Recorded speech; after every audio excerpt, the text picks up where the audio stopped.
আবার লাইভে এলাম। হরে কৃষ্ণ।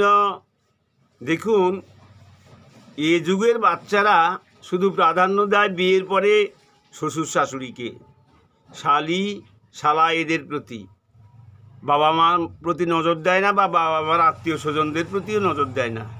তার কারণ এরা এই কালচারে বড় হয়েছে। এরা শুধু বইয়ের কুটুমকেই চিনে, অন্য কাউকে চিনে না। আমি নতুন প্রজন্মকে বলবো, তোমরা একটু সোচ্চার হও। তোমরা যে কাজগুলো করছো সেটা খুব ভালো না। তার কারণ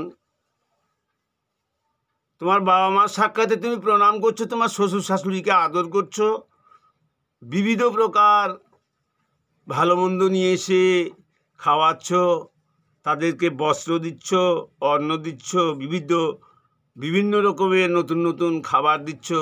বাবা মার কথা কি তোমাদের একদম মনে পড়ে না? তোমার বাড়িতে যে একটা ভাই রয়েছে, একটা বোন রয়েছে, তাদের কথা তো তোমার মনে পড়ে না? এটা কি তোমরা সঠিক করছো? তার কারণ তোমরা যা করছো, পরবর্তীতে তোমাদেরকে এইসব ভোগ করতে হবে। আজকে একটা গল্প বলি ধর্মের কথা। কারণ বাবা মাকে বৃদ্ধ হয়ে গেছে বলে কি করেছিল, ফুটা থালাতে ভাত দিত। প্রতিনিয়ত নাতি নাতনিরা দেখতো, আর মাকে বলতো, মা এই দাদু দিদাকে কেন এই ফুটা থালাতে ভাত খেতে দিচ্ছ? বলছে ওদের বয়স হয়ে গেছে তো, তাই ওরা ওই থালাতেই ভাত খায়, ওরা ভালো থালা দিলে ভাত খাবে না। ছেলেটির মনে কিন্তু দাগ কেটে গেল। দাগ কেটে যাওয়ার পরে একদিন, 2 দিন, 3 দিন দেখছে, মাস মাস পেরিয়ে যাচ্ছে। হঠাৎ করে একদিন বলছে, মা তুই ফুটো তালাটা তুমি যে বারবার দিচ্ছ, ঝোল দিচ্ছ, ভাত দিচ্ছ, কিছু অংশ তো পড়ে যাচ্ছে তার নিচে, তো এটা কেমন হচ্ছে মা? কাজটা কিন্তু খুব একটা ভালো হচ্ছে না। মানে ছেলেও বলছে, মেয়েও বলছে। তা বলছে, বাবা এরা বৃদ্ধ লোকেরা এইরকমই খেতে চায়, তোরা কেন বুঝিস না? তখন নাতিটা বলছে, নাতি আর নাতনি বলছে, তাহলে এক কাজ করো মা, এগুলো যত্ন করে উঠিয়ে রেখো, কারণ তোমরাও তো একদিন বৃদ্ধ হবে। তখন আমরা এই ফোটা থালা কোথায় পাবো, ভাঙা থালা কোথায় পাবো? তো এগুলো একটু যত্ন করে রেখো, কারণ তোমাদের তো একদিন প্রয়োজন হবে।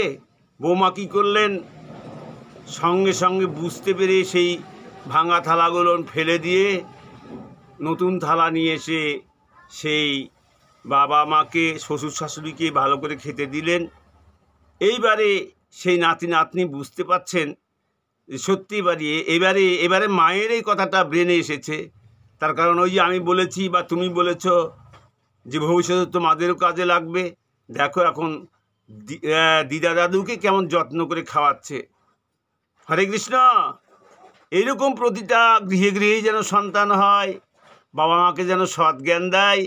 আমি এই জন্য নতুন প্রজন্মের প্রতি অনুরোধ রাখছি, তোমরা একটু সোচ্চার হও। বৃদ্ধ হয়ে গিয়েছে যে দাদা দিদা, তাদের প্রতি নজর দাও।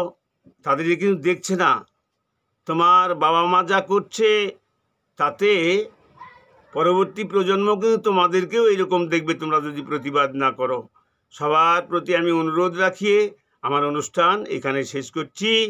তবে আমার অনুরোধ, আমার চ্যানেলগুলিকে তোমরা সবাই কমেন্ট করবে, শেয়ার করবে, ভিউ দিবে। তাহলে কি হবে, আমি এই নতুন নতুন তথ্যগুলো তোমাদের মধ্যে তুলে ধরতে পারবো। আর পরিবারকে সংশোধনের নিমিত্তে আমার এই ভিডিও। জয় গুরু। হরে কৃষ্ণ। রাধে রাধে।